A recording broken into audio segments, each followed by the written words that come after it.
শারীরিক নির্যাতন আমার উপরে হয়েছিল। তারপরে চিকিৎসার জন্য আমি এই দেশে আসি।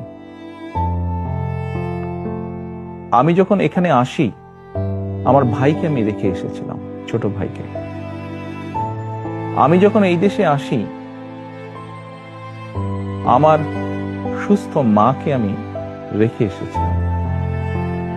একটি ঘর রেখে এসেছিলাম, যেই ঘরে আমি এবং আমার ছোট ভাই বড় হয়েছি, যেই ঘরে আমার বাবার স্মৃতি ছিল,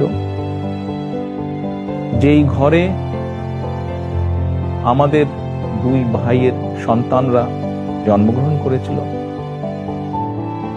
যেই ঘরে আমার মায়ের বহু স্মৃতি ছিল,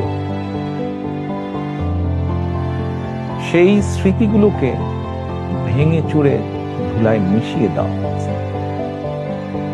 যে ভাইকে আমি রেখে এসেছিলাম, সেই ভাই এখন আর নেই। যেই সুস্থ মাকে রেখে এসেছিলাম, সেই সুস্থ মা এখন সুস্থ নেই। শুধু অসুস্থই নন, ওনার উপরে মানসিক এবং শারীরিক নির্যাতনও করা হয়েছে।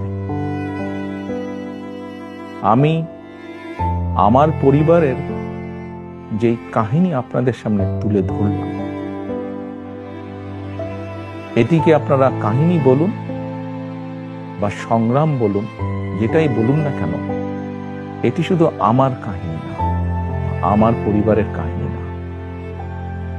এরকম কাহিনী বাংলাদেশের শত না, হাজার হাজার পরিবার, বা যেই পরিবারের বাবা, যেই পরিবারের ভাই, যে পরিবারের স্বামী, তার ঘর বাড়ি ধ্বংস করে দেওয়া হয়েছে, হ্যান্ডকাফ করা অবস্থায় হাসপাতালের বারান্দায় মারা গিয়েছে, তা না হলে হ্যান্ডকাফ করা অবস্থায় জেলের ভিতরে মারা গিয়েছে, সহায় সম্পত্তি ধ্বংস করে দেওয়া হয়েছে। এই সকল অন্যায়, এই সকল হত্যা, এই সকল নির্যাতনের জন্য যারা দায়ী, যারা এসবের হুকুম দিয়েছে, তাদের প্রত্যেকের বিচার হতে হবে।